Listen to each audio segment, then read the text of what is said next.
Okay guys, የኢንፍሌሽን ዴታ ወጥቷል። ኤክስፔክቴሽኑ 4% ነበረ፣ ኮንሰንሰሱ 4.2 ነው። ዴታ የወጣው 4.2 ነው። ስለዚህ ተመሳሳይ ከኮንሰንሰሱ ጋር በጣም ተመሳሳይ ሆኖ ወጥቷል። ስለዚህ ማርኬቶች ከኤክስፔክቴሽናቸው አንጻር እኩል ስለሆነ there is some kind of bullish ወይም medium term let's say like before ምንም አዲስ ነገር እየተፈጠረ አይደለም።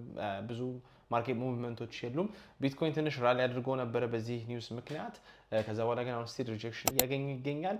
እነዚህ ሌቭሎች ላይቭ ስትሪሙ ላይ ሜንሽን አድርገናል። መያዝ ያለበትን ሜንሽኖች እዚህ ከታች ስክሪንሾት ላይ ያስቀምጥላቸዋል። እነዚህ ሌቭሎች መያዝ አለበት።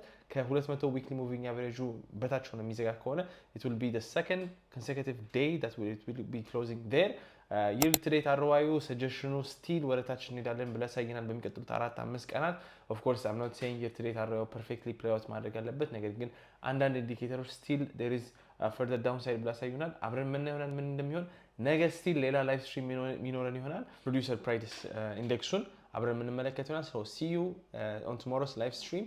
And the Telegram channel is coming soon. Everybody is asking.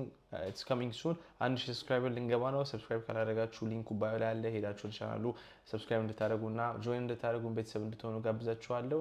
መልካም ቀን፣ መልካም ሮብ ይሁንላችሁ። ቻው